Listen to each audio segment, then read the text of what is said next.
Have you guys heard about this? Hey, Dave, have you guys heard about MrBeast Burger? What's up? I've heard about it. With that? What the deuce? Jambalaya, would you like to talk to us about MrBeast Burger? Which I can add, I have tasted. I had MrBeast Burger. Yeah, last it just got week. to Australia, right? MrBeast was inside. Well, it arrived on your give us shores. the preamble, and we'll get take into it from this there because that led into why we got it. MrBeast has been pushing MrBeast Burger for like 3 years as like the savior of small business, and we kind of made the argument when no one else would before like Eddie made his video and all that that it's like garbage food made by scumbags, and MrBeast just got paid by like a venture capitalist to just like put his face on and then he defended it for like 3 years and went on a whole podcast tour last year like saying that it was the coolest thing ever and like it's $1 billion business. And now MrBeast is suing MrBeast Burger, his own company, but I guess the guy that owns it, and he's like, the food isn't good and it's disgusting. I don't understand how this happened.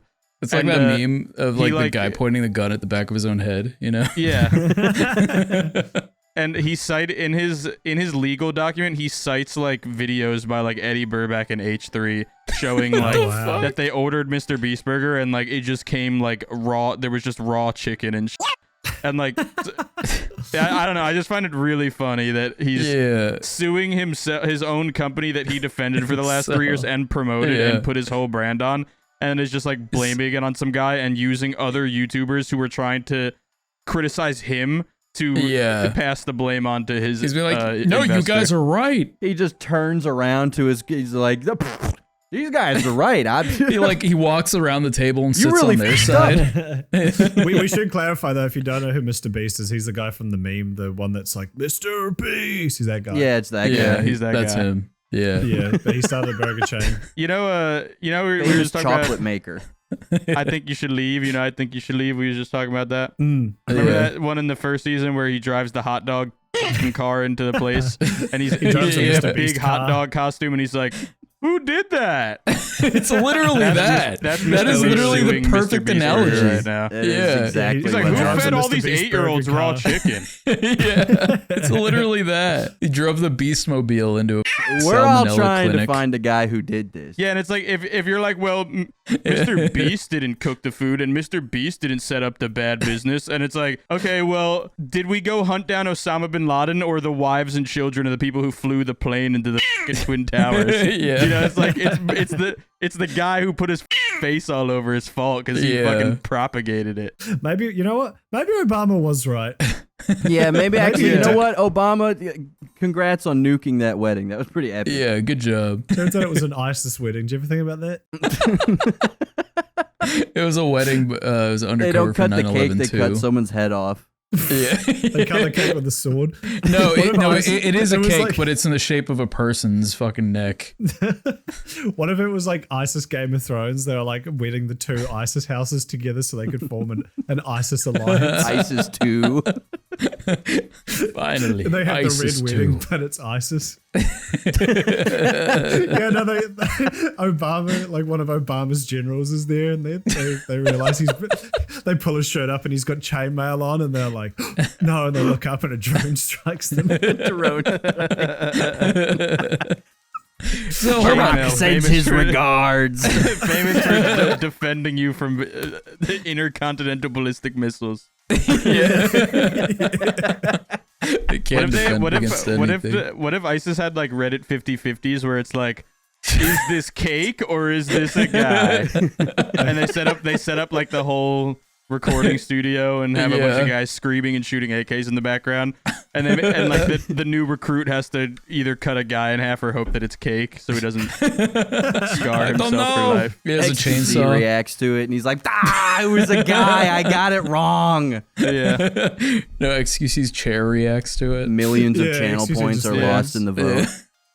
I fucking hate XQC, but we'll get to that. We'll get into that. We'll get into that. But let's talk about MrBeast Burger for 6 more minutes. Yeah, I just want to understand the situation because it on the surface it sounds really fucking stupid.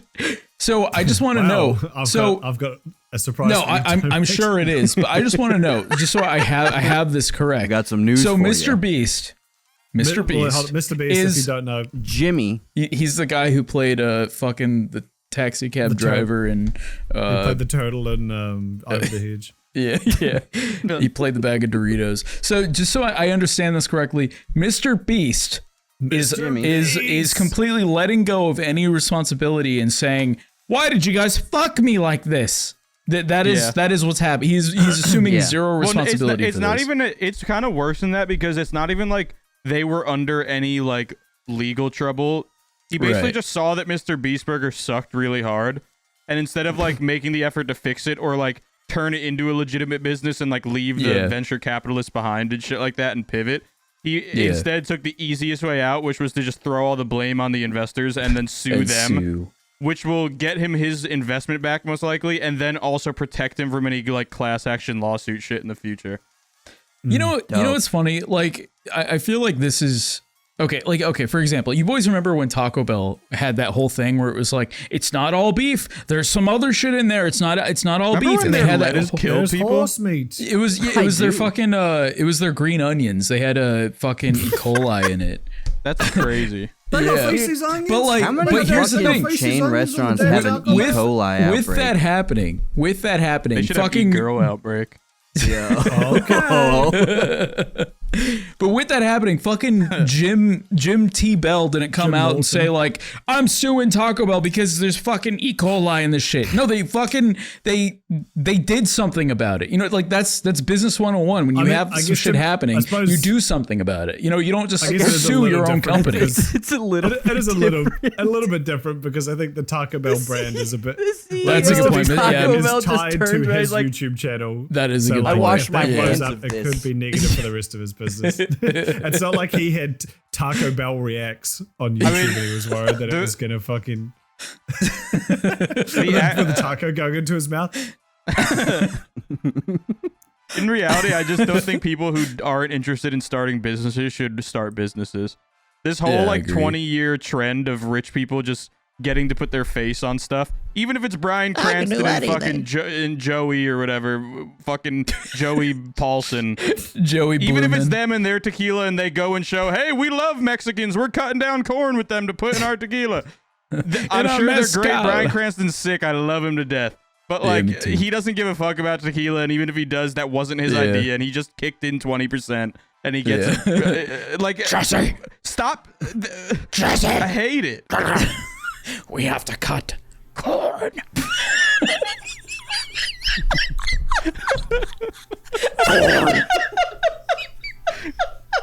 Shout out. You guys mind if I go take a piss real quick? Oh yeah, no, go ahead, man. Shout out, Mr. Beast. Shout out. And if you don't know who he is, and if you don't know who he is, he's the guy who played the creepy guy from Small Soldiers. He's actually the main guy from Clockwork Orange. We should start a fucking burger chain. Yo, they should make them of beef too. Let's exclusively make chicken sandwiches. That would be funny. That'd be funny. That would be really fucking funny. Yeah. Just serve no beef at all. We even serve fish, just not beef. Bro, fish sandwiches are... You don't like a good salmon burger? Bro. You don't like a salmon burger? Fuck Come, no. Dude, salmon burgers are good. If I'm at like Bear Claw or whatever your restaurant's called, like sure, like a place that I can trust that. But like if I'm at like even a Ruby Tuesdays, but like definitely not a McDonald's or a Mr. Beast Burger. No, like I cannot absolutely fathom not. eating a fish sandwich from anywhere that isn't like a sit down restaurant that is more than $20 a person or some shit. You know what I mean? Like I would like the Mr. Beast catfish burger, please. I'm sure that's not going to end my life. I've had a catfish burger before and it was really fucking good. Something about catfish. You know how like Muslim people don't eat pigs because it's like they eat their own poo. They're swine. They're filthy animals. To me, it's like Italians that's don't eat catfish. Yeah, I mean, I don't know if it's Italians or not, but it's just like there's so much other good fish, and then it's like here's this fish that eats the mud off of South Carolina ponds. That is true. That's a good point. They're pretty much I don't like it. Feeding. Yeah, they get fucking huge though. They do be getting big. Well, if I could just eat, if my main source of food was just mud and I could just take big mouthfuls of mud, I'd probably get gigantic too. Yeah. We should that try is eating kind of what mud I'd be and see doing. what I do be catfish mode. Yeah. It's crazy how cows and pigs and shit get so big and they just eat grass. You ever think about it? Or like whales just eat like microorganisms, but in like giant whale mouthfuls. Yeah. But then they get big so old big. whale bulk mouthfuls. XQC stealing content. Yo, XQC, more like SexQC. I've only sort of been following that. I just see it pop up now and again. The dude annoys me too much to engage in any meaningful way, Man. or like pay attention to it. Is it basically just him being like, I should be allowed to not? Is XQC, he's French. He's French Canadian, right? I think he's Quebecian or whatever. He's like Quebecois. No, yeah, he's Quebecois. He's Quebecois. Quebecois. Yeah. Quebecois. He's Quebblecop. He's Quebblecop. Dude, I fucking I haven't watched H3 in years, but today I watched his fucking debate with XQC. Oh, I love that shit. Man, can I just say, I say this with zero hyperbole, XQC has to be the dumbest motherfucker I've ever heard in my life. It's like, I saw this tweet, right? It was like some English teacher. She played a clip of XQC talking to her students, and these were like English students, right? Like they fucking study the English language, and they still could not understand what the hell this guy was saying. Not only that, but this guy is a fucking baby. Like, holy shit, dude. Like, I don't know how old he is, but he acts like a toddler. He's 28. He's 28? Oh my. Dude, 28. He acts like a straight up toddler. Like I couldn't. Yeah. I felt myself getting so angry just listening to him speak, because like he would say something and like Ethan was bringing up some really good fucking points, but he would just deflect it every second. People. No, yeah. Yeah. No, he spent the entire time. I honestly think that he doesn't go on to stuff like he begs people to debate him, and then I think he like goes in consciously being like, I'm just going to take these guys for a ride for an hour because I know that my point is indefensible, but I don't care. But I'm going to act like I might so that I can just like troll for an hour and get like 20,000 viewer like kick in. And then, you know, that'll be my cool moment for the day. And then I do believe that he's genuinely stupid, but if he's that stupid where he couldn't understand anything Ethan was saying, that's just, I don't know, unreal. He was like doing the worm on the floor and running up to the camera and grabbing his balls, grabbing his dick, and then he was like, so I still watch H3 all the time. I enjoy the podcast a lot, and he's had a meme for the last like 2 or 3 years, because like obviously everyone always attacks like his physical appearance, but he's always been like, he's lost weight, hasn't he? Yeah, he's lost like 60 or 70 pounds this year, I think. Even before that, his whole joke was like, hey, you can make fun of anything, but at least I'm like going on 40 and my hairline is like pristine, and his hairline's like down to his eyebrows basically. And it's like XQC was like, oh, you. Yeah, he was calling him bald. You wanna attack? You wanna attack me? Yo, Greg, yo, on this shit. Hairline, bald. No hair. And then Ethan was like, bro, the one thing you could have attacked me, like you could have said I'm old, fat, ugly, and all this shit, but the one thing I've made a joke about that I have an incredible hairline no matter what for 3 years, you just like completely fumbled right into me. That was a major fumble, yeah, because like. It is kind of funny how he chose like Ethan is in no way, shape, or form balding. Like you can't look at that man and say he's balding. But the fact that was the hair. Yeah, just say gray or old. Like there's so many other things you could have gone with. You're balding. Yeah. It's like, dude, you fucking God. You sound like you have applesauce in your fucking throat when you speak, you fucking moron. Jesus Christ. You fucking frog. But basically, just so people, the whole thing going on right now is that like, there's a big disagreement between the YouTube community and the Twitch community of like, a lot of Twitch streamers, because they stream like 8 hours a day, 7 days a week. Yeah. A lot of their content comes from reacting to YouTube videos and like old TV shows and shit. While they eat. Yeah, while they just like eat and say nothing. And there are people that don't do that. Like will like be like, well, if you're gonna come at XQC, you should like come at Hassan. And like, even though Hassan self-admittedly has said like he does do that sometimes and he tries not to and like reaches out to creators and blah blah blah, I still think that it's kind of shitty. But at least like he'll take a 10-minute video and it'll be a 2-hour conversation because he just can't help but like debate everything. So like that is transformative in nature, even if it's like cheap content to some people. I did see a video of Hassan getting up and going to take a shit for 10 minutes. Well, that's what he was like. This is just like indefensible, and like I'm gonna try not to do that. But then also a lot of people don't want to concede that that's a bad thing to do, even though to me, like, obviously we have experience with people who have gotten on like people reacting to their videos on live streams, and it can be good for you. It can do absolutely nothing for you. It's more so like if the guy, like, there's certain creators that every streamer watches like every upload of, and that might after like months start to give you like somewhat of a boost from their community.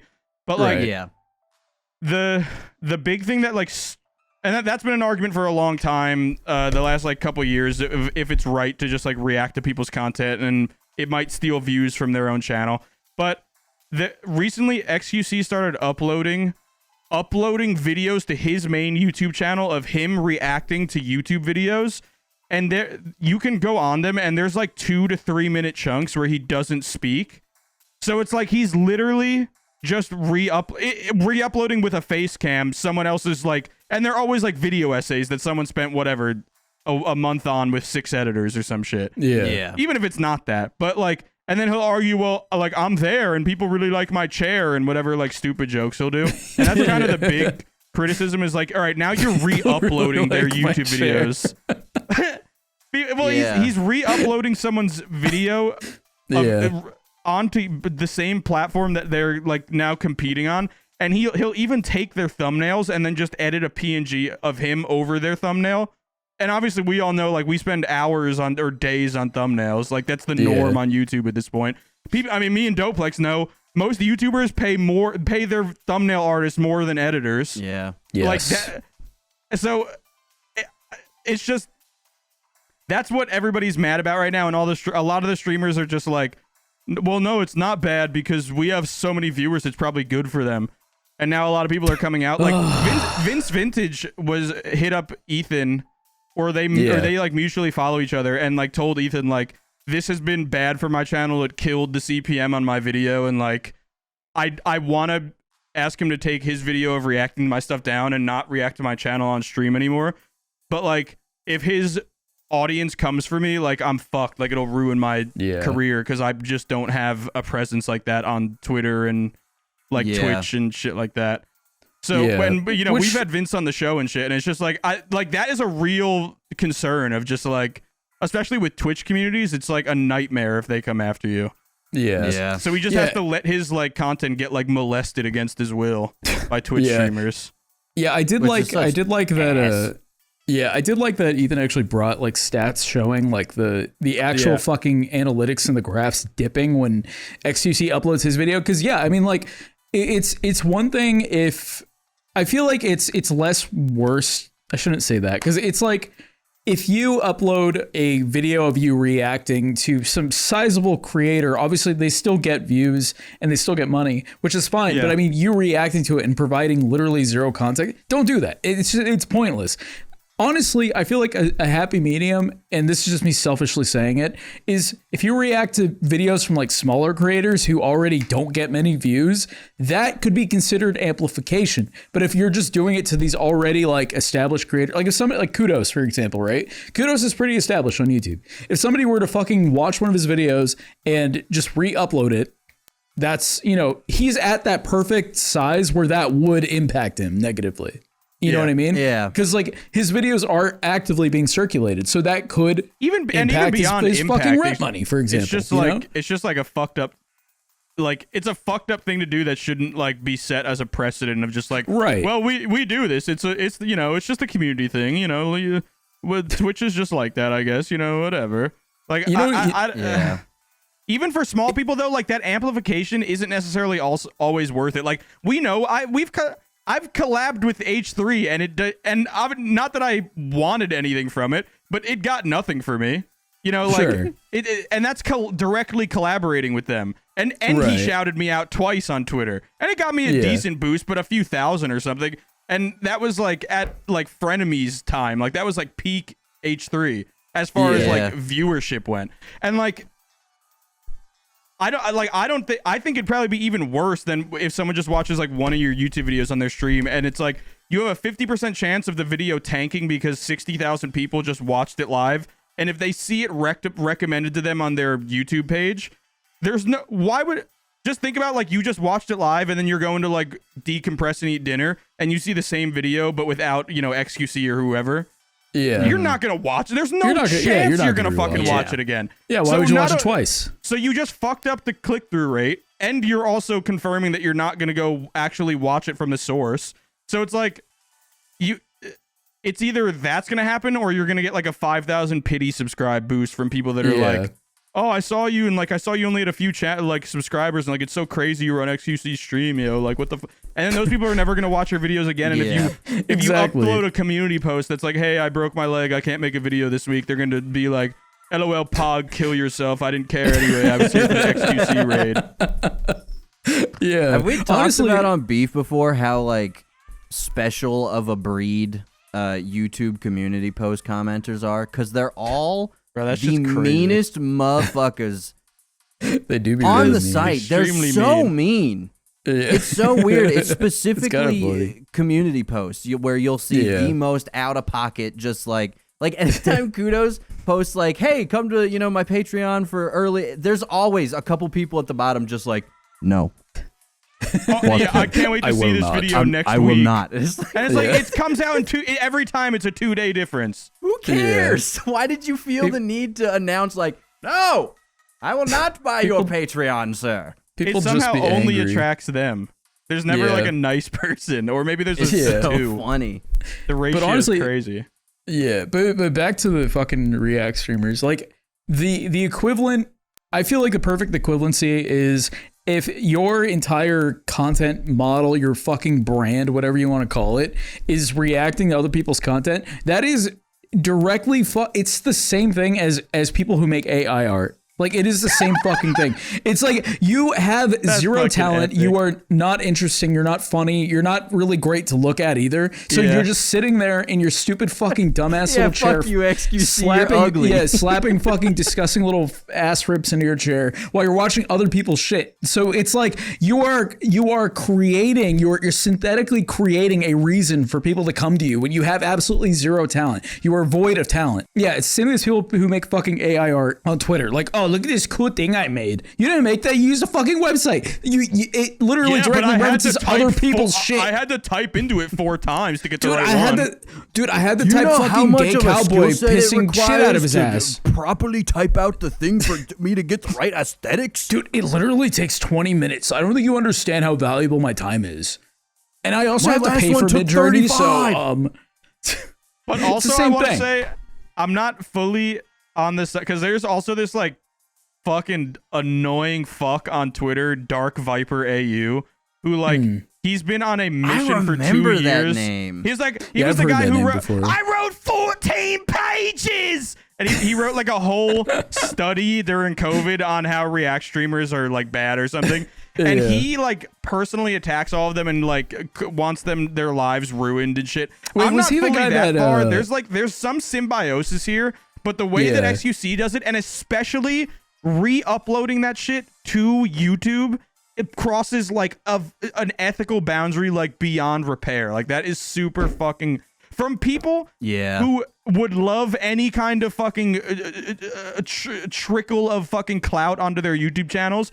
Even we think that it's shitty and it won't help us, and you're just like stealing views from people who already create content at a deficit and like don't especially when the exposure to like 60,000 15-year-olds that like most likely want to fucking make fun of somebody. Yeah, especially when you're putting it on the platform where the original content is already housed. And like if you're doing it on Twitch and the title and the description and the tags. It's creating more of a competition between the two things. Like if you have already existing XQC fans, which naturally is normally a bigger fucking pool of people. His YouTube channel gets like 100 million views a month.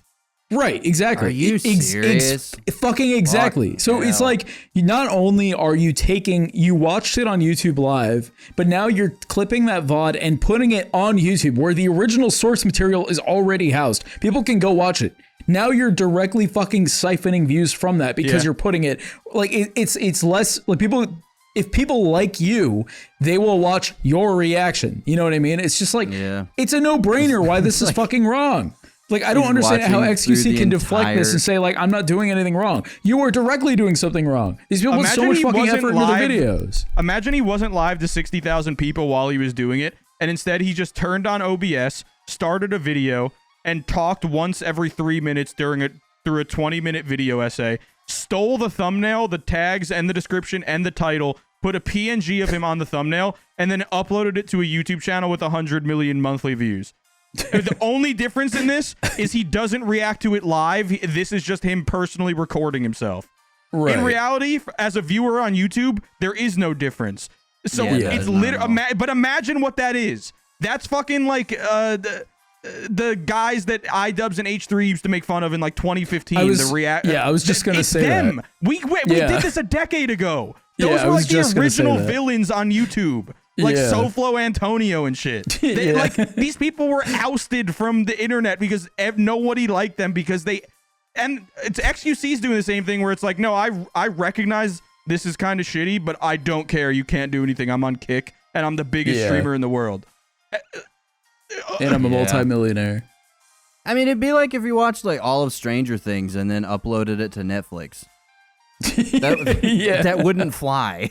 Uploaded it to Netflix. Classic Netflix. Actually, Andrew or Courtney, whoever's editing this, throughout that whole segment, can you please just put a PNG of XQC in the corner while reacting? Try to find like a video of him like barely talking and just sitting there and staring. So like, and put it there. And so he like chimes in every 2 minutes, just going like, I disagree. Okay, now I don't think this is good. My XQC impersonation. I don't know. No, but, you can't do it. It's Hassan has a really good one. It's really funny, but I can't do it. He talks like fucking Courage the Cowardly Dog when he's trying to explain something. He's like the arch nemesis of Steve Will Jerk It. Yeah, I feel like you get them in a room. That'd be a Nightmare Blunt rotation. Yeah, they're two sides of the like indecipherable.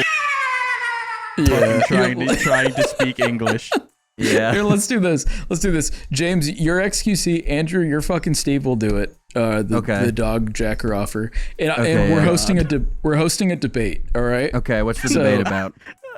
Andrew's dog is so much better than my XQC. It'll be funny. The debate's about women's rights.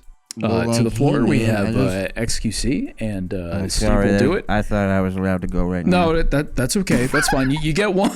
You get one. Just please don't interrupt me while I'm speaking again. All right. Okay. So we'll go and give the floor to XQC. Go ahead. Your opening statements. Is it? Okay. You're fucking born. Alcohol, faith. You don't even look at you slouch in your chair. You don't even. How can anyone think it's you literally just. Mr. QC, the subject was women's rights. I'm not really fully aware of slouching in chairs. Man, what is this guy talking about, man? I don't even understand what's going on. Dude, you don't even. Please, Mr. QC, let Steve talk. I just think, I mean, what's the point of having women? I already have a dog. So, I think my dog should be able to vote. Right. Yeah, no, dogs' rights are important. Dogs, it actually gives me some satisfaction. XQC, your response.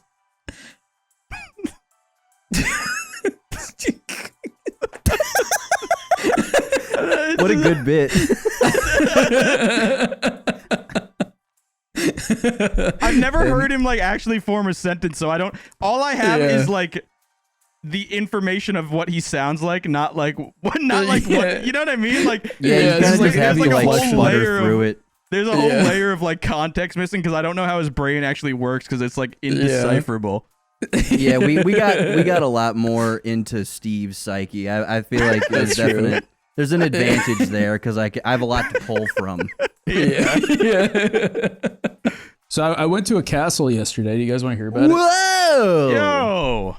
I went to a castle. Yeah, so castle. So I've been looking for. I don't know if you guys remember this. Did you guys this is probably a stupid fucking question, but did you guys grow up going to Chuck E. Cheese? Over my talking point. Oh, did I? I wasn't even looking at the show doc. I'm sorry. I don't care. My bad. Wait, what? Did I grow up going to castles? To Chuck E. Cheese? No, I don't think I did. Not as like a regular thing, but I probably went 4 or 5 times. Oh, okay. Honestly, that shocked because I feel like in California, Chuck E. Cheese is just like the thing to do, you know? Like, yeah. Like growing up, Chuck E. Cheese was just the shit. Well, anyway, Sabrina and I, we wanted this arcade machine that we both loved as kids. It was called a Spider Stomp, and it was this little fucking floorboard with these buttons in it that had these spiders that you step on them, right? It was like a gopher one. Yeah, exactly. Yeah, it's exactly like that, but you use you stomp on them like with your feet. Yeah. So I've been searching for one of those to get for her, and I found one. I literally had to make a Facebook account just to like hit this guy up because he had it. Yeah. And so yesterday I rented a truck from Home Depot, and I was like, it's like an hour and a half away. We're just gonna drive, and we drive into this like long country road, right? Like it's straight up called. It's called Country Road. Like that's the fucking street this guy lived on. But so we fucking pull up and we're like, I don't know if this is the guy's actual house because it was a straight up medieval castle. Like there was a dragon outside, like a giant steel dragon. Was it like a historical castle, or did he like build his house to look like a castle? Because I've seen both. Right. Well, actually, so this guy, apparently he's also from California, funny enough. So I think that's he like bought half of Texas at this point. I know, it really is. He's like an older guy. Yeah. Well, so I think that the castle itself was a castle, but then he expanded upon it and like built like a second castle right next to it, which he like has weddings and events and shit in. But like it was just it was the craziest fucking thing. Pulling up to this guy's house and like he had a giant dragon outside, and like we go in his house, he's got fucking steel fucking like knight suits, like suit of armors and shit. Like it felt like we walked into like a museum. But yeah, that was it. We just went to some guy's castle yesterday. Yo, it was pretty cool. Yeah, I just wanted to share that with you boys. But that's it. Wait. So did you? He had the. Yeah, he did. You never confirmed. Oh, okay. Yeah. I wanted the Spider Stomper. Also, I rented a truck to just go find some guy's house. Just go find a castle. We went castle hunting. I got very lost during that. I thought you just like rented a truck to go out to see a castle, and I was like, was it like a particularly bumpy road? Yeah, wait, no, so he had it. Yeah, we got it. It's in our living room now. Did he like personally greet you? Yeah, he did. He was like standing outside. It was like literally like in a fucking movie. He had like big gates that we pull up and they open, and then we drive in down this long driveway up to this castle. I swear, guys that have like man cave houses like that literally love taking the opportunity to tour. And it's not that it's a bad thing or anything. They like you see it all the time on like since YouTube's been a thing, and now like TikTok and Snapchat and just everything of like. If a guy has a cool house /man cave that he's proud of, like you can just hit him up on Facebook and be like, "Hey, can I come hang out at your house?" And he's like, "Oh, totally, dude. I'll show you the whole fucking dude, thing. I'll give you a tour." It literally was that beer refrigerator in my couch. Dude, this guy. It literally was that because like when we got to his house, like he did give us a tour, and like 100%. I would have guessed. Yeah, because he took us into like his daughter's bedroom. Was like, yeah, my daughter's like an artist. She makes all this stuff, and like he was a nice guy. He was like an older guy. But it was just kind of like funny, you know. It's just like we pull up to this guy that we met, and he's just like giving us a tour of his fucking castle. But like it was just I wouldn't think for that sort of thing to be a thing in Texas, you know, like dudes just having castles in the middle of fucking country roads. Like that shit was wild. But you're absolutely right. He did give us a tour of his house. Was the arcade cabinet like in an arcade room? Like, did you get to see all the other cool arcades he had? No, it was in a fucking Dungeons and Dragons room.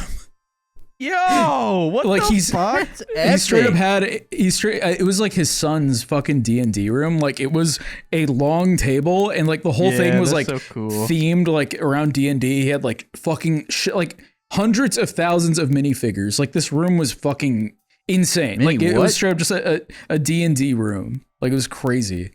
See, if you're gonna be like immorally rich, if you at least do shit like that, I can get on board with you. It's like at least you're living life to the fucking coolest.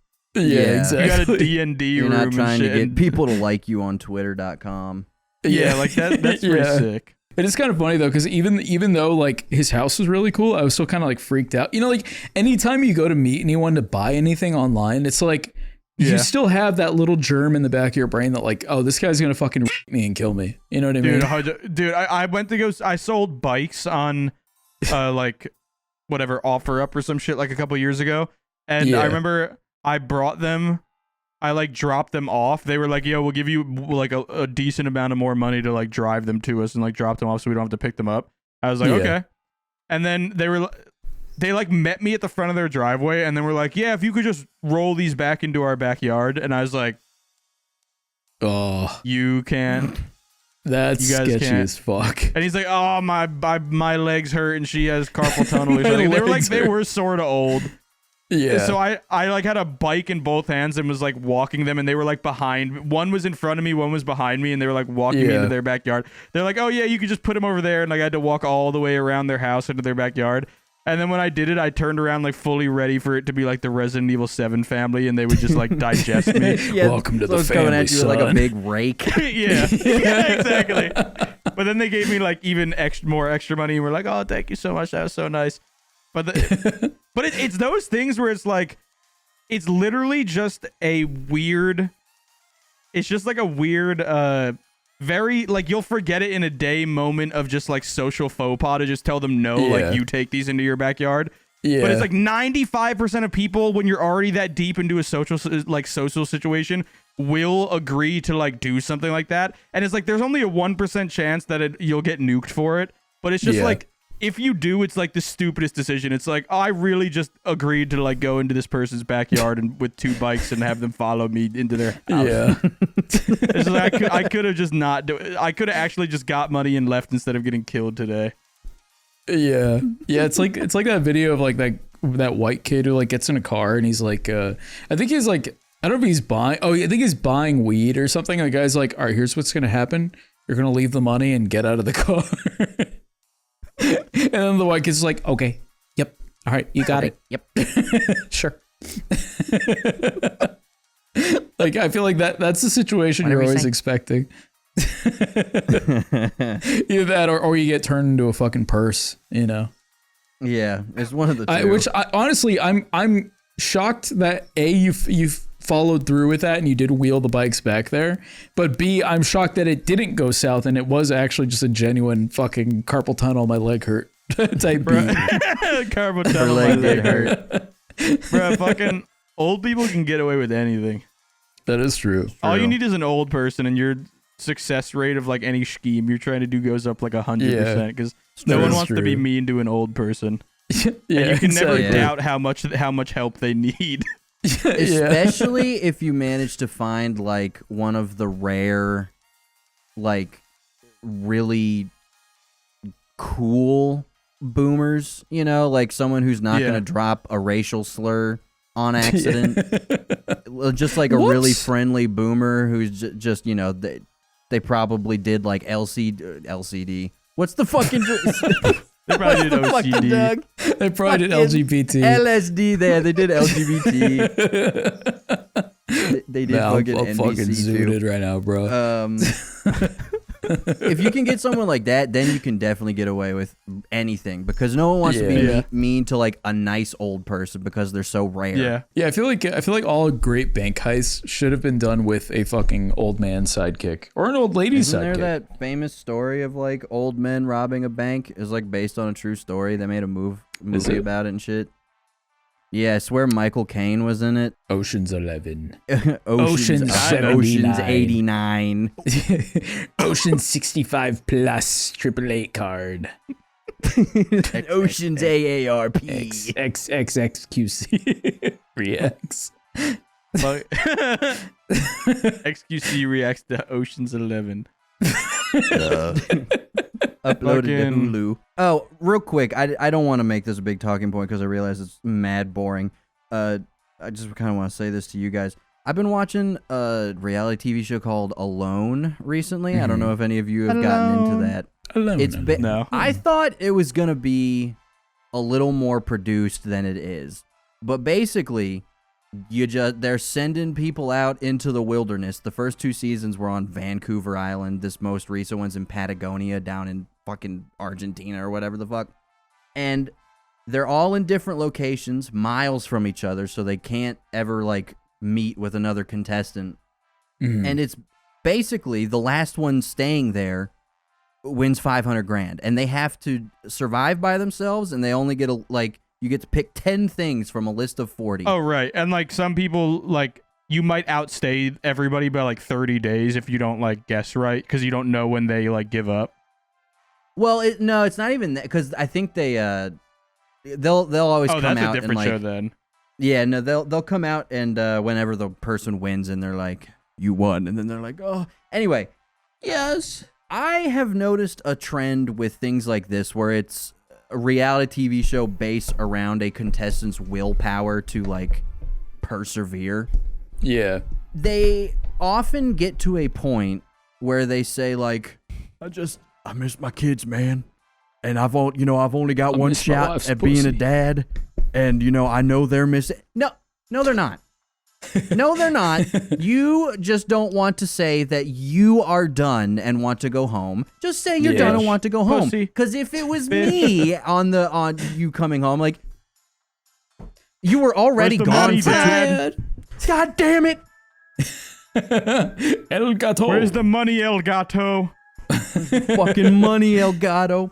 Where's your brother, Manuel? Fuck ass. Go get rid of that. Go away, Manuel. Focus.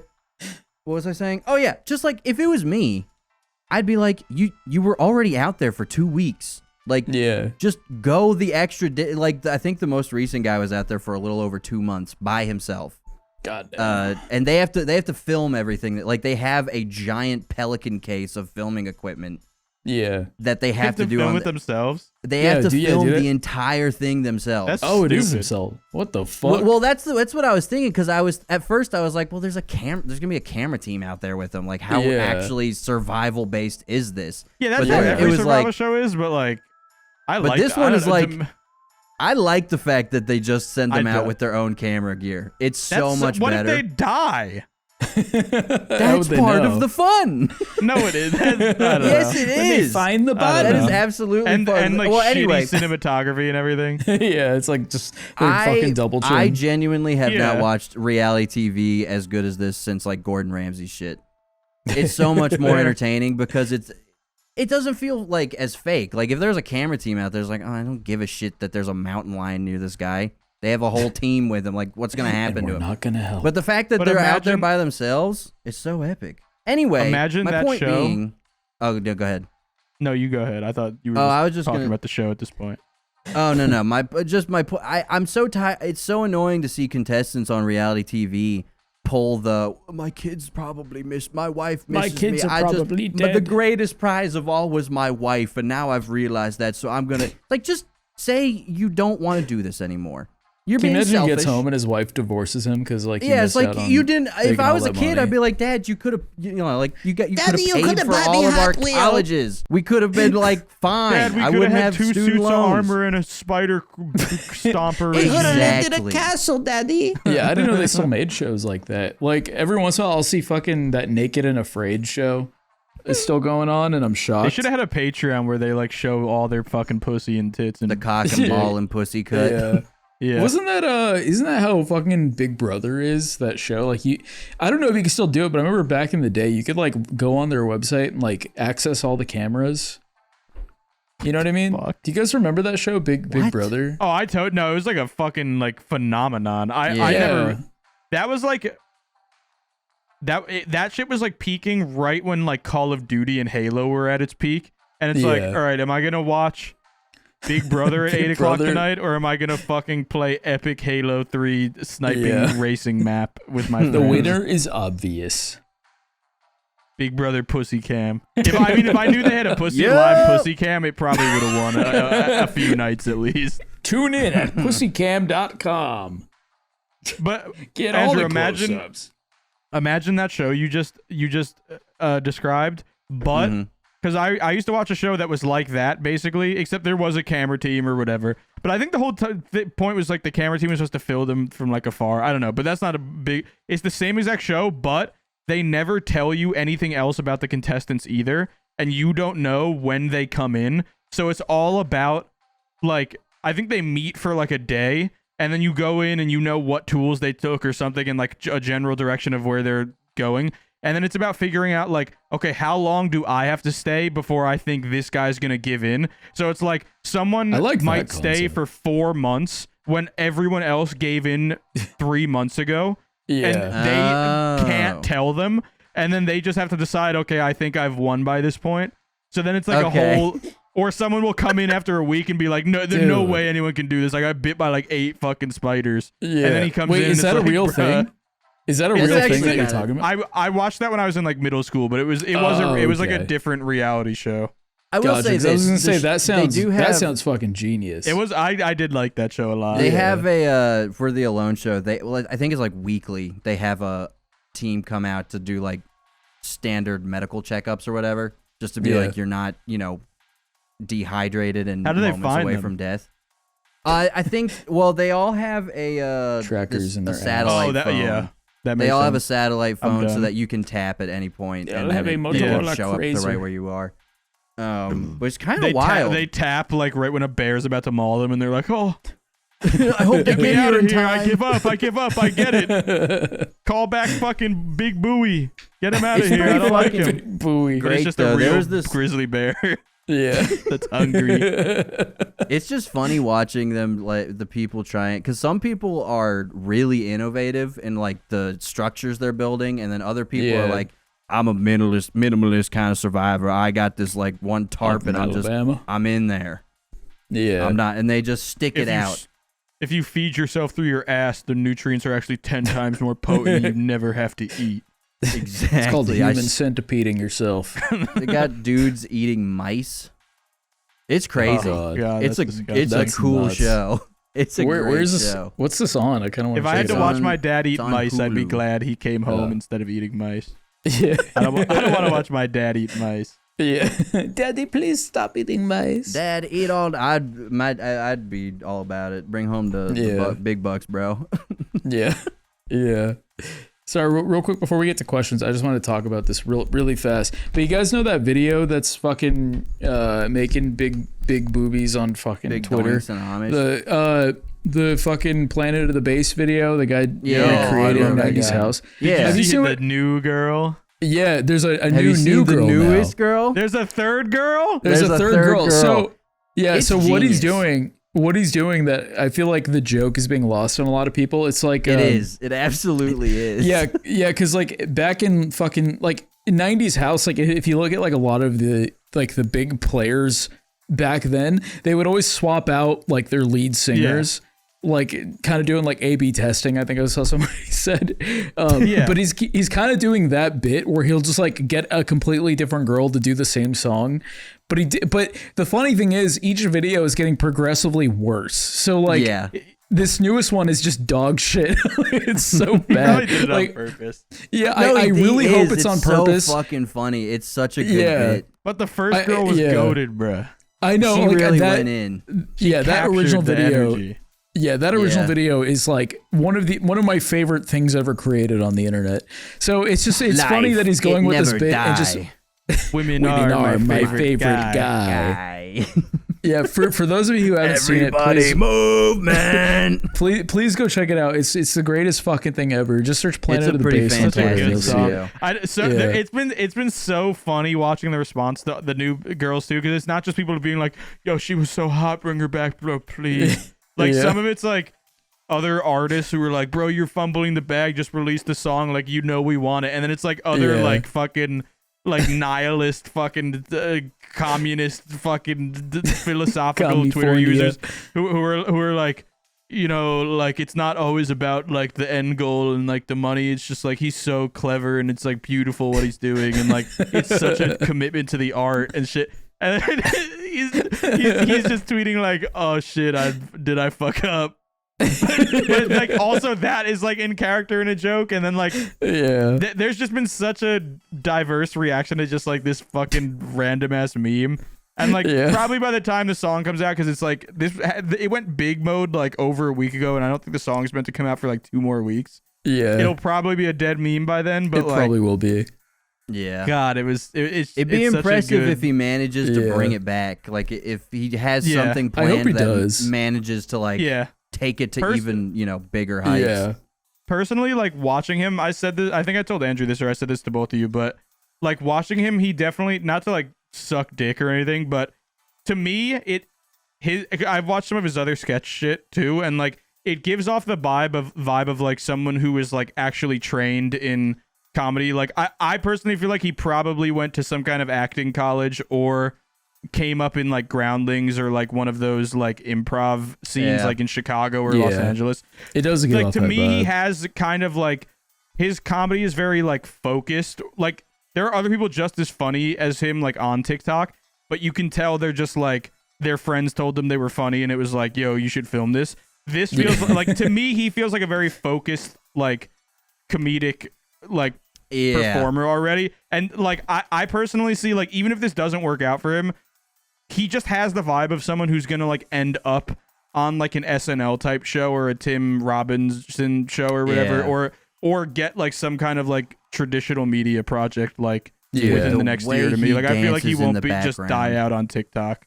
And the camera, the camera of it, the music of it, the character that he does, like it's you could have done the same thing, but if you didn't have one of those like 5 or 6 different things that he did so well, it would not have like captured this wide of an audience. Exactly. It's like hot girls, e-girls, gamers, Euro house people, rave people, like musician people. Like it's like everybody. Like even like my favorite part of it is just like the way he shot it. Like the actual like music video of it is so fucking good.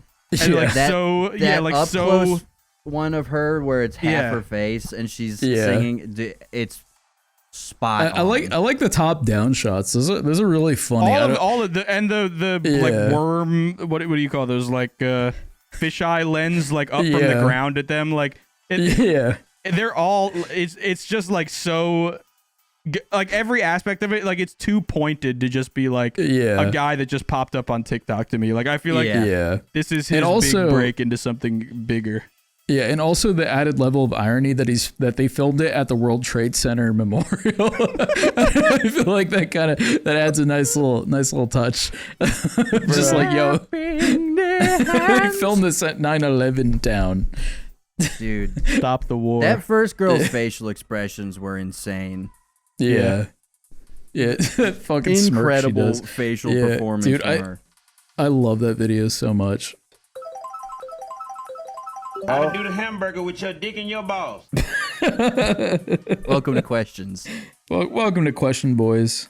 Boward asks, thank you, Boward. What is a video game or other hobby sport activity that you're bad at but you still thoroughly enjoy? That's a good question. That is a good question. I think fighting games. Me, most shooters.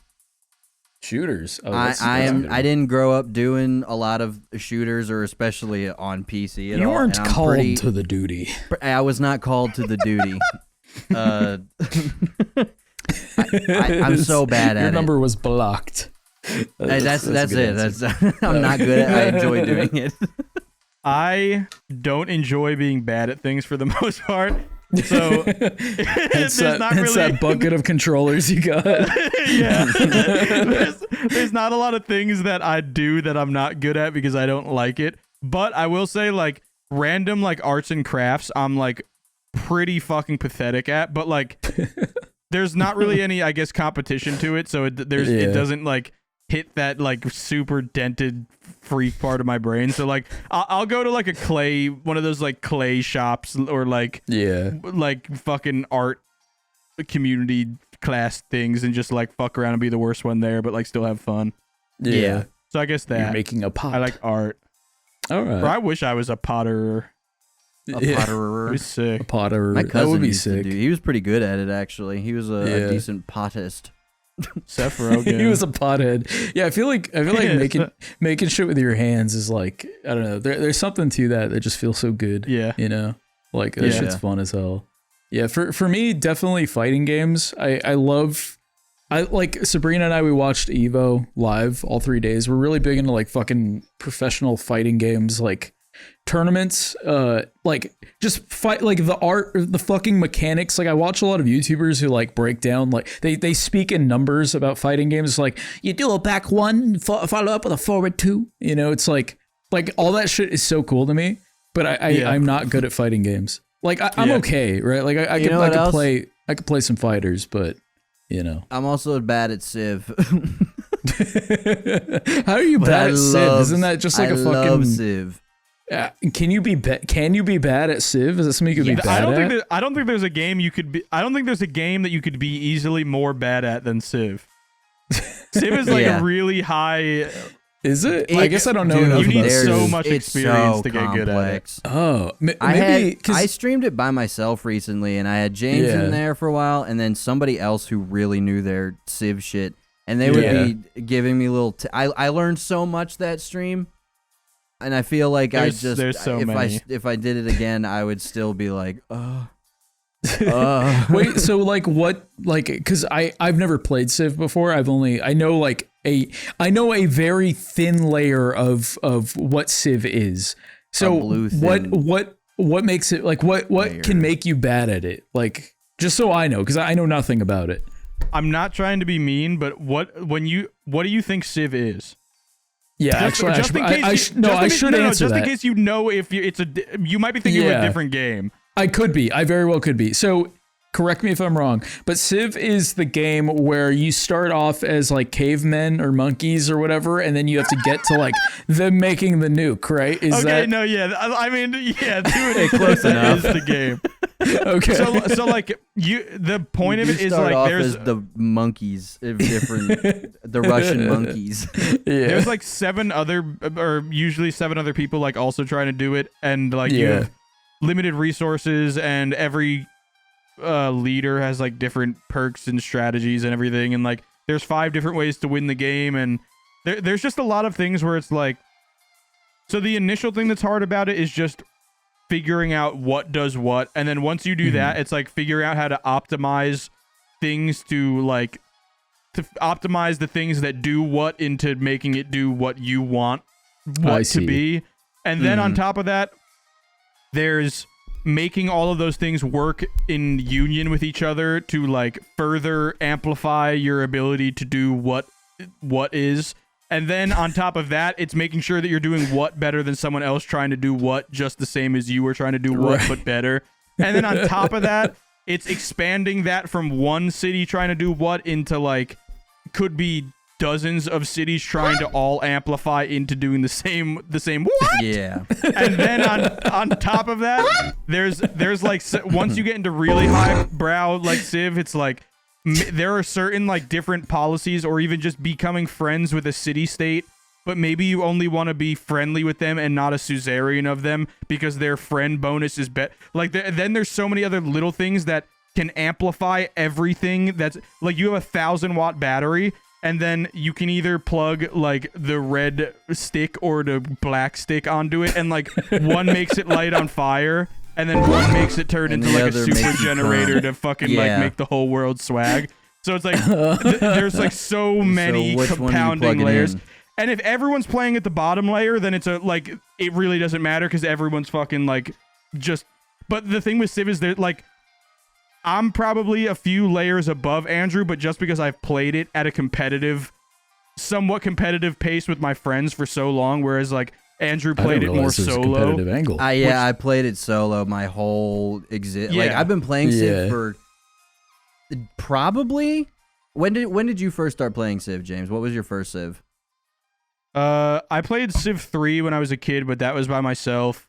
I played a little Civ Revolution, which was a spin on Civ 4 or Civ 5 with my friends on Xbox when in like 2011-ish, the first time I really played with other people. And then in 2013, I got a computer, and all me and my friends did, and all of my friends were like 3 or 4 years older than me, so they were like much smarter because I was like 13. all we did was play Civ 5 like for like three months. Yeah. Okay, yeah. See, so I think my first one was Civ 3 like back in, I don't know, 2007, 6, some shit. And that was what I played for a very long time. And then I played Civ 5 when I got my laptop because I had Steam. But all of those years, I only ever played by myself. I never actually played against another human being. So then when I started playing with, you and like other people or on stream, I've got people being like, "Oh, you can do this," and I was like, "Oh my, there's a whole other world out here. This is crazy. Possibilities." What? Me. See, I thought Civ was just fucking Sim City, but with Gandhi. I mean, it kind of, in a sense, it is. It's like, it can be that also. Like it's a really dynamic game. Like there's so many different like I guess levels you can play it at. It's like sitting down and playing checkers, and like you and your friends playing checkers could be really fun, but then you go sit at like a checkerboard in Central Park in New York, and there's like a 78-year-old homeless man who is somehow like the fucking savant Beethoven of checkers, and he'll jump every piece on the board within one move. Like that. Civ is kind of that. Like there's different levels to have fun at. Yeah, Civ. That's a good way to put it. Civ is basically just. I think anybody can get into it, as if you're into that genre of game at least, and play it and have a decent time. But what's the phrase? The margin for like improvement it's very deep. It's a very in-depth game if you get really into it. Yeah. Interesting. Well, thank you for the crash course on Civ. Yeah. Definitely. Or in Andrew's case, Andrew's good at it, but someone can be so much more experienced with it that it basically makes you like feel like you're bad at it. Yeah. Not saying like it's just but also I will say I try to help Andrew as much as possible, and also me and Andrew will usually play on a team and just like fuck up bots and stuff. Yeah, I prefer to, at least with Civ, for what I prefer to play like with friends and like an alliance. Mostly because I'm not competitive enough to like actually fuck people over, because I can't handle the fallout of it. It makes I don't want to do it. So don't be mad at me. So I play Civ with people. if you're playing with if us three went and played Civ right now, and I figure like I had an advantage or something, and I was able to build an army really quickly. Like I want to play. So like we're sitting down on a Saturday night and we're playing Civ together, and we're having drinks and everything. And it's like the incentive of the game is I could beat you in the long term with science or something, but a lot of the fun of the game for people is military. But it's like, if I kill your entire civilization, I kind of just like eliminate you from friend night. You know what I mean? So there's also that weird barrier of like, if I beat you too fast, or if I kill you and everyone else is still playing, like the friend night where we're all drinking and eating and playing Civ becomes like, all right, Doplex can't play anymore. So then there's that because weird because I civilization. killed all of his people. Yeah. So it's I'll be busy mourning. Yeah. Doing funeral rites. Sega Evan asks, Sega. favorite superstitions, something you believe in and or find silly. Oh. If you guys want to think, I got one. Yeah, go ahead. Hit it. So I said this on stream the other day, but I'm not like atheist, but I'm also not like following any particular religion, but I grew up Catholic, and it might just be the Catholic fear in me, but like I'm very afraid of like we were talking about doing a bit for but we were talking about doing a bit for the Texas vlog that like I don't know how it was a Father Andrew bit or something, that we were gonna order a bunch of like communion wine and communion wafers, which is like it's like a thing in Christianity, but specifically in Catholicism it's like a very rigid thing. Like like it gets blessed, and the fucking priest puts it in your mouth and shit. Like it's literally like he's turning water into wine and the blood of Christ and shit. So like we were talking about doing a bit where you guys order a bunch of it and start eating it, or we were all gonna eat it or something. But like even though I don't necessarily believe in that. Like that really scares me, and I will even for a funny bit, I like won't do it just in case I come around at like 70 and I do all the right things and I want to go to heaven and it's real and I get there and God pulls up like an iPad with like one of those kid rubber protectors on it and he's like, yeah, is this you? It's like covered in fingerprints and peanut butter. Yeah, he takes it from Jesus, baby Jesus. 27-second mark of like, BeefBoys Go to Texas vlog. You ate like so much of my son for no reason, like and it wasn't even blessed by a priest or anything. And I was like, no, but I apologized a lot, like the last like 20, and he just like pulls the trap door and I fall into hell. Yeah. So I'm kind of afraid of that. So I guess to me, that's like a superstition or something because I kind of believe in it, but I don't really know. Yeah. But it scares me. I guess it depends. I mean, it all depends on your definition of superstition, but I have the same thing sometimes where I'll make a God joke or something about, because like I still hold some elements of my faith or whatever. Sure. And every once in a while you'll make a joke and I kind of do the like, it wasn't me, God. It wasn't me. He said it. That was all good. God. I hope you. I think God, you probably got a good sense of humor. I'm just gonna ride on that. Look, God, we're just messing guys around being here. I'm dudes. just messing around. Come on, come on. I'm having a laugh. To tag having on to a that, laugh like, with my boys. If we do a God bit or something, or I make a God joke or some shit, or I don't know, like I'll like later that night, if I start feeling like I have like chest palpitations or something, I'll be like, fuck. God really was listening. He was not cool with it. And now I'm actually, this is going to be the real heart attack that I've been fearing for 5 years every time I feel my heartbeat. And it's because God heard me diss him. And even though I'm saying all this, because we've talked about God in a joking manner, later tonight, if I feel my heartbeat when I'm trying to go to sleep, I will unironically fear all those things. This is the one. Yeah. He pointed at me. He's smiting me. Now it's like a double irony meme. Yeah. I'm being smited.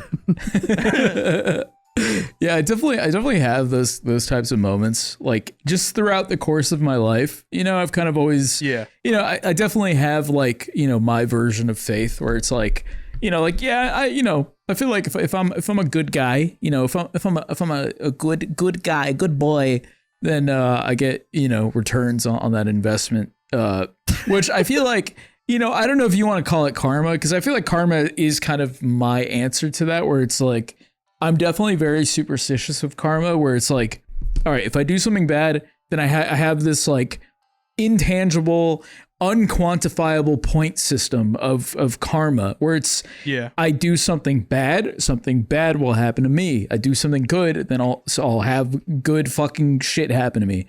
So probably that. I feel like I'm very afraid to do bad, and I will say Sabrina has, throughout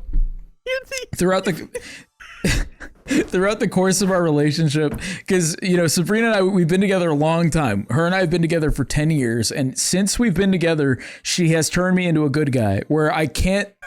I used to do bad stuff for fun. I'd be like you're like, I'm afraid to do bad stuff, and like every story of yours is like, I went to jail, I burned my house down. I used to pee on sheets. I used to pee on the display sheets right after that of all the bad shit I've admitted to, allegedly.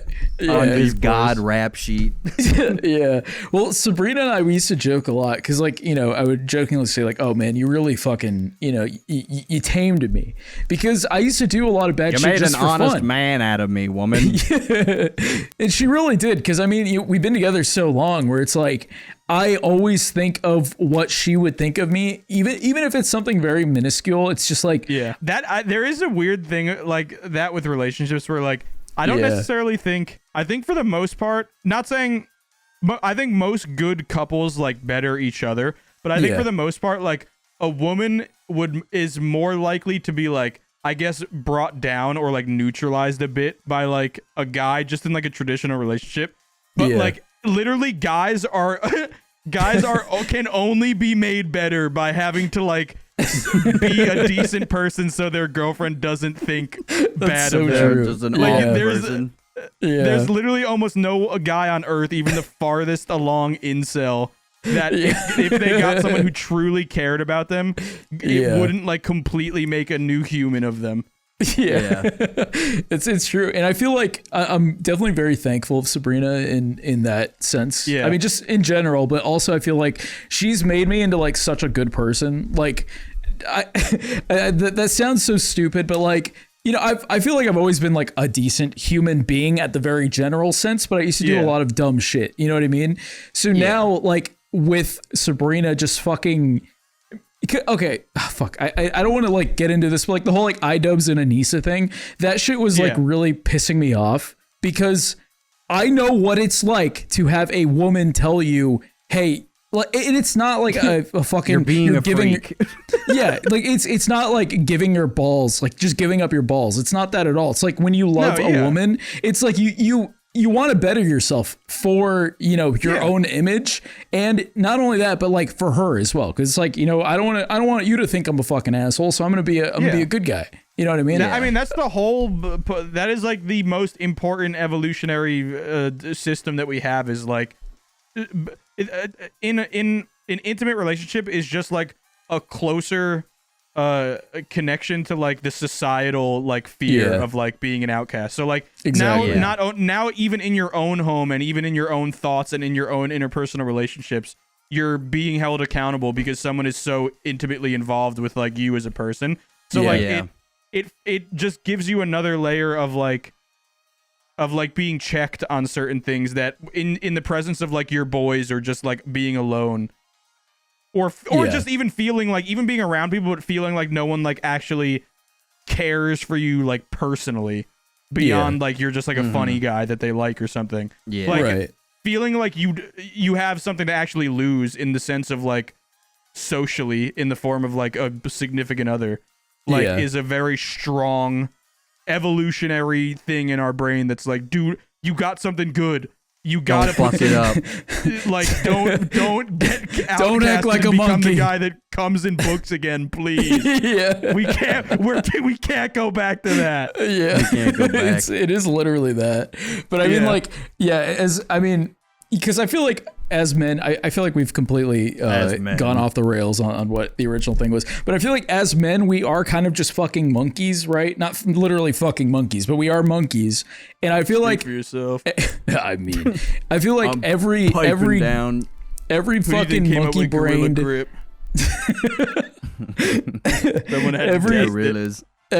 fucking monkey brained idiot of a man needs a good woman to fucking. To hold his balls at night and tell him to stop being such a fuck. And only a good woman, might I add. Yeah, none of the this liberals fucking, will try to tell you otherwise. None of those blue hair. Listen to the freaks. church. Even if this blue hair is like sexy as fuck. Even though it's fucking hot. Even if you're a guy and you find like a really hot guy and he's like willing to tie you down and fucking teach you the ways to be a good man, don't listen. Don't listen. Listen to the church. The church knows all. That's the devil. It doesn't matter if he's really sweet and he cleans your butt out for you. It's bad. My favorite superstition is fighting off all the feelings I've had where like I feel like just like loving a man would like complete my life and my personality and my psyche and my like my just complete me as a person. But I know really that makes me a whole person again that I haven't felt in years. Really, but I know that that's just the devil like playing with me and stuff. So just my favorite superstition is my gay thoughts. Terrestrial Mega Squid asks, what are all the beefsters' favorite books non-Lord of the Rings? I don't hear a lot of book talk on the podcast, so would like to know. Doplex, it can't be the book you had sex with. That doesn't count as the normal use of a book. That's a fake emotional attachment. It's unfair. Yeah. Well, I have most of my favorite books here. Let me grab. So definitely. If he comes back with Mein Kampf, I'm gonna fucking kill myself. We said this or the Holy Bible. I'm gonna fucking cry. Yeah. So Courtney, definitely fucking me making that really weird laughing noise. That was unfortunate. No, don't. Definitely Scary Stories Tell in the Dark is a good one. Fucking Hatchet. My man Gary Paulson. You kidding me? Gary Paulson, the classic. Gary Paulson. Yeah, I had this one. I wanted the fucking original cover, but this one sucks. And Holes, obviously. Bro, Holes. I've only ever seen the movie, but Holes was fucking goated. Holes was one of those Disney Channel movies that like it was on every weekend and I couldn't not be happy about it. Like it was just like, this is the 8th month in a row I'm watching Holes. Yeah. Dude, I love Holes so much. I've reread that book and Hatchet so many times. And like the movie, obviously, like fucking the Holes movie is like literally one of my favorite movies ever made. We should watch it when you boys are down here. I'm down. I haven't seen it in so long now. Yeah, me neither. I don't think I've ever actually watched it. You've watched Holes? God, it's what so the good. fuck, Andrew? How have you never watched Holes? That's why Andrew loves police. How many times he didn't get that early? He didn't get that early ACAB exposure to fucking ACAB. Yeah, yeah. I do notoriously love the police. Bro, I remember being terrified of being like, they can just take kids to work camps and you have to dig holes. They can just put you in the desert? What the fuck? You can eat turnips. And fucking splooge? Bro, the poisonous lizards? My only 2 memories of that movie now, because I haven't seen it in so long, are them eating the onions or whatever they were, turnips or radishes or something. And that Kissing and Kate Barlow. the story about racism that's like the history of the thing and like it's just like this. I get like a white girl I think falls in love with a black guy and like all I remember is he would always say, "I can fix that. I can fix that. I can fix." Dude, Sabrina and I, we say that to each other just randomly. Yeah. Shout out that guy. That. Yeah, shout out that guy. Fuck, what's his name? Yeah, that's Wait, are you talking about Dule Hill? Dule Hill? Dule Hill? Fuck you. Dule Hill? Dule Hill? You did say that very like, you hit that fucking that surfer bro. Yeah. His name is Dule Hill. Wait, let me look. Dule It is Dule Hill. Oh, yeah, it is Dule Hill. The only reason I know that is because he's in Psych, which is like one of my favorite TV shows growing up. Oh. These are only books that I've read. These aren't like, I guess, favorites of all time, but these are books that I've read this year. Whoa. Not all of them. I read a lot of books this year. I tried to get back into reading. Hell yeah. And I thought it would make me more intelligent. It has not. Yeah. I actually did like 5 years ago when diet. Fucking PewDiePie put him on his book list, and I did buy his 10 Steps to Life, I'll be honest. Oh, he did? But that was before he went into this all like alt-right shit, and he was just like a self-help guru. Was the book good at least? I literally read the first chapter and I was like, my first one of the ones I read this year that I really liked, Kurt Vonnegut, The Sirens of Titan. I haven't heard of that one. It's Kurt Vonnegut is like probably the most talented contemporary like author of all time of like the 20th century. Like beyond like like a modern artist. I don't know. Kurt Vonnegut's hard to compete with.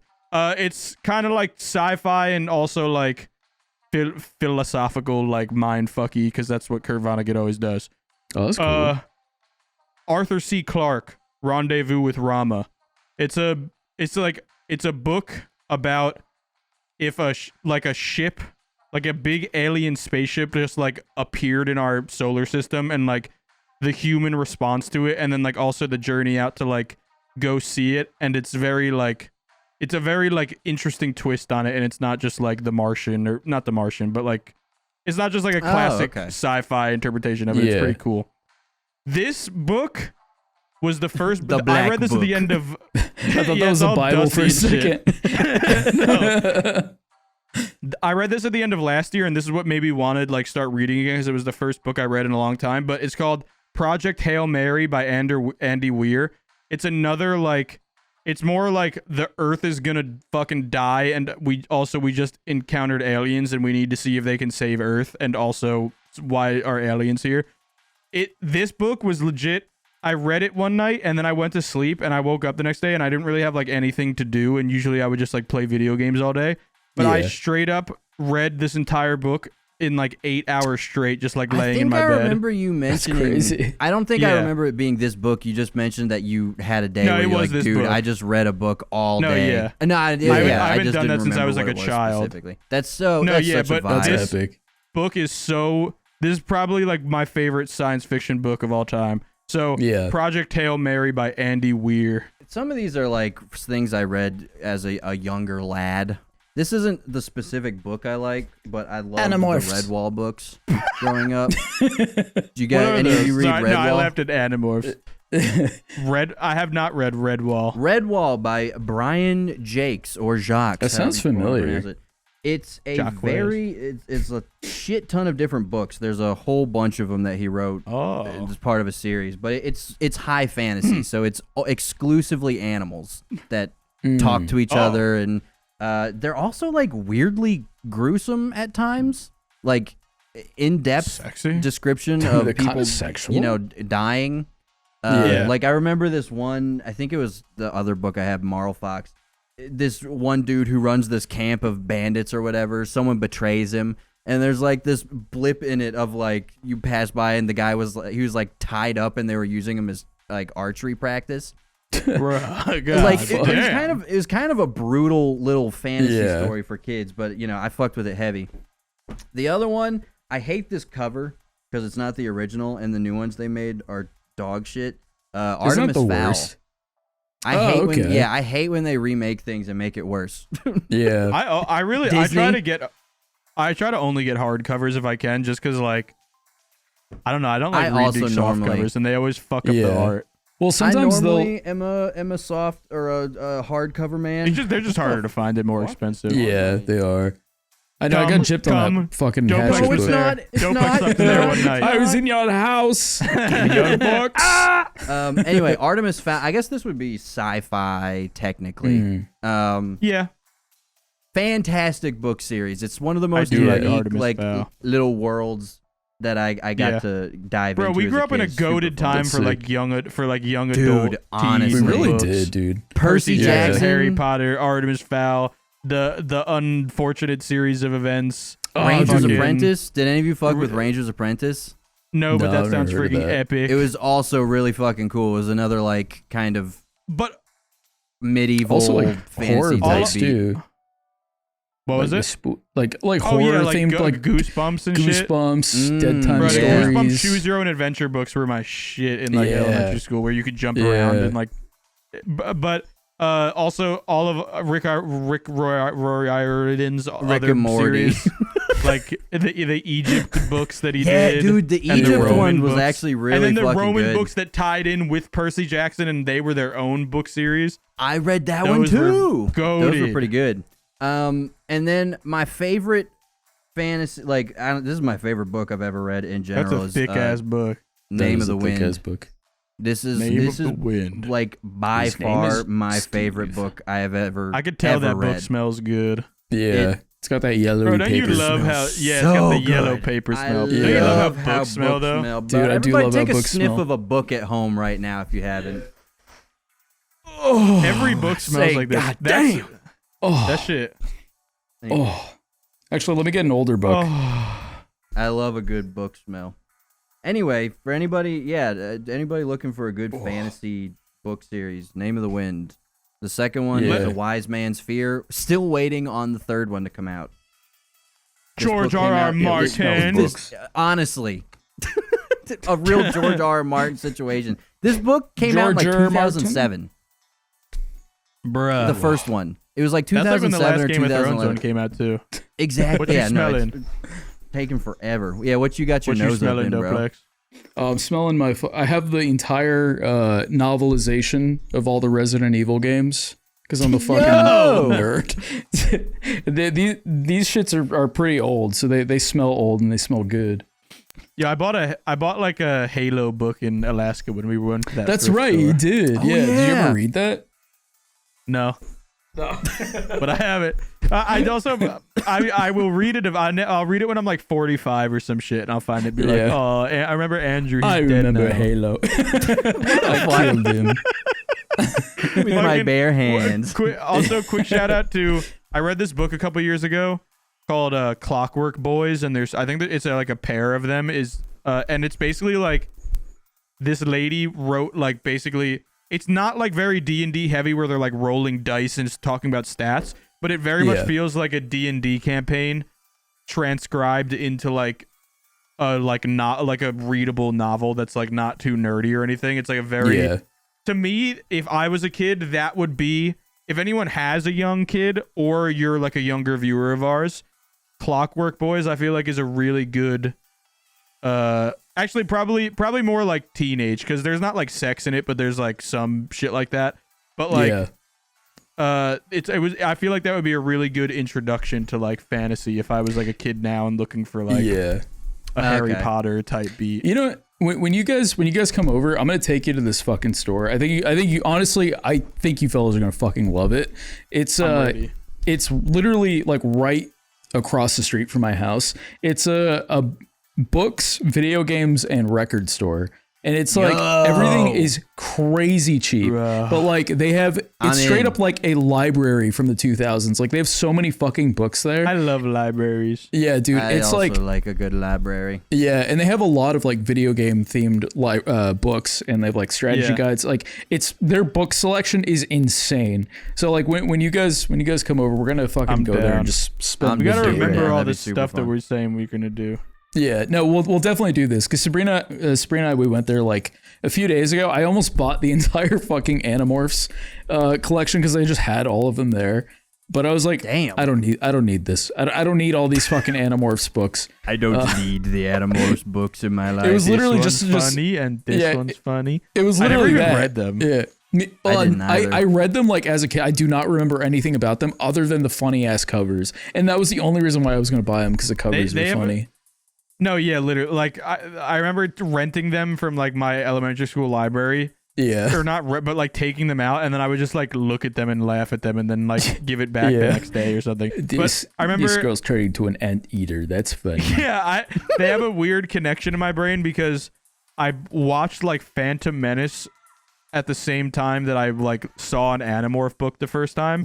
And in my head, whenever I think of Animorphs, I just think of like Jar Jar Binks, because he kind of looks like someone that got Animorphed. He does kind of literally does. He's like the third evolution of an Animorph into like I was an gonna say, he's like in the middle, exactly like when their face is all like contorted. Yeah. That's so fucking true. I'm never gonna be able to look at Jar Jar Binks the same. Misa wanna finish evolving. It hurts.